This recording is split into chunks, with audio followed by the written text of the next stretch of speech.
Good evening and welcome to Tucker Carlson Tonight. Josh Denny is a comedian. You may have heard of him. He used to work for the Food Network.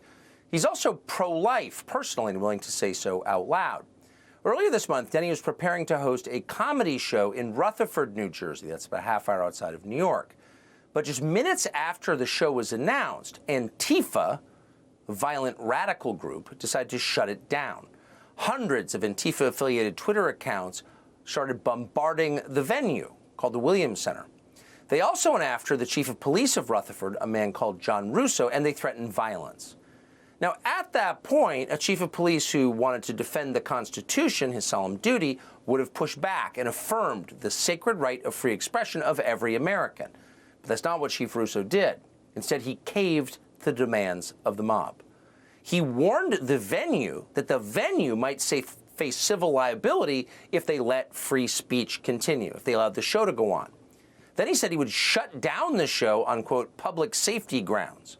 So ultimately, the Williams Center had no choice and canceled the show. In the end, the only people who showed up at the Williams Center that night were several police officers, and they were there to make sure there was no comedy taking place, none at all. Then, to add insult to injury, the next morning, the mayor of Rutherford, New Jersey, Frank Nunziato, bragged about what the city had done. He said it was his decision to use the power of the state to cut down comedy. Quote, unbeknownst to the borough, Nunziato wrote, an event was planned for this evening at the Williams Center, news of which quickly circulated through social media. Online intelligence led the police department to believe that the event had the potential for confrontation. Therefore, Nunziato said, quote, after discussions with the owner, the event has been canceled. Now, notice the blame shifting here, the potential for confrontation. It wasn't the comedian who was going to confront or threaten anyone with violence. It was the radical left-wing group Antifa, but it was the comedian who was punished.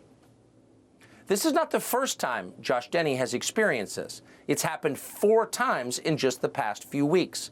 Shows canceled because of threats from the left. 2 shows were canceled in Chicago, another 2 in New York.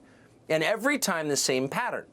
Denny would schedule a comedy show, then a huge amount of Antifa-affiliated Twitter accounts intimidated the venue and local officials who collapsed under the pressure and shut it down. Denny can no longer speak. At this point, the only way he can host a show north of the Mason-Dixon line is to deliver cryptic instructions to his fans about where to meet secretly, like a speakeasy.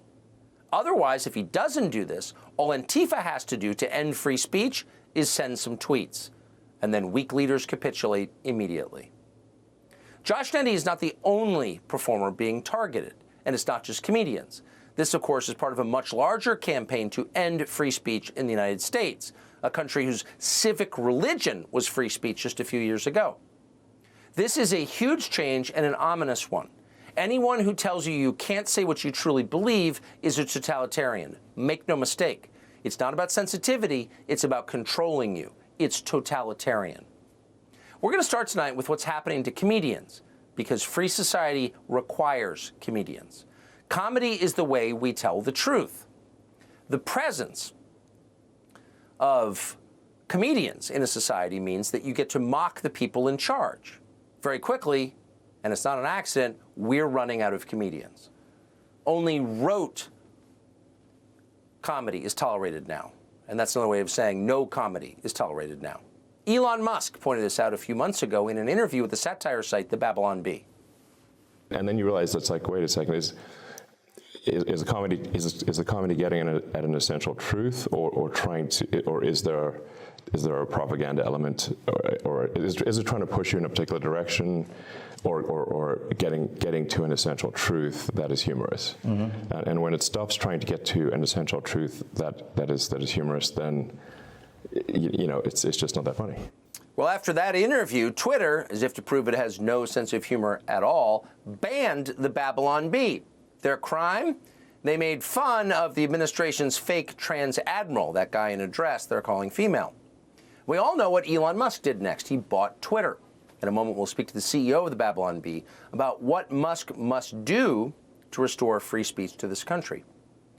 What is clear at this point is that after Elon Musk fired half of Twitter's employees, Twitter got better. Why? Because they were the censors. And Twitter isn't the only company many of whose employees work effectively as censors to shut down your freedom to say what you think. Outside Netflix headquarters last year, protesters, some of them Netflix employees, gathered to demand the censorship of Dave Chappelle. Watch this. Accountability! When do we want it? Now! When do we want accountability? When do we want it? Now! It's okay to laugh, but you're sparking hate conversation.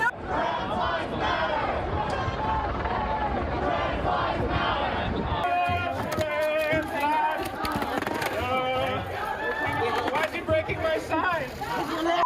Breaking my sign! He's got a weapon! He's got a weapon! So what you had at Netflix is what you also had at Twitter, and it's the same phenomenon that's canceling comedians all over the country. A small group of politically inflamed, highly motivated extremists who prevent the majority from saying what it thinks. Another word for that is tyranny, and it's everywhere. One of the few people in Hollywood willing to fight back against this and say what he really thinks is Adam Carolla, a longtime comedian who has stayed true and therefore funny. And he mocked the people you just saw as exactly what they are, humorless babies.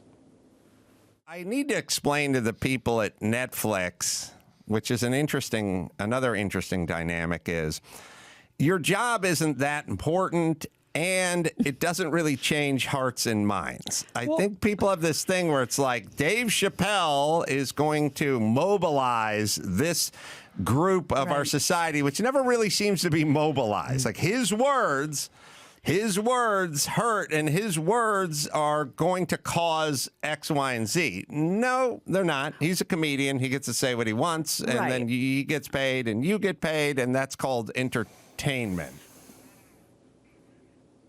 He's a comedian. He gets to say what he wants. That's no longer the rule in a lot of places, but Adam Carolla lives by that rule still. He joins us tonight. Subscribe to the Fox News YouTube channel to catch our nightly opens, stories that are changing the world and changing your life. From Tucker Carlson Tonight.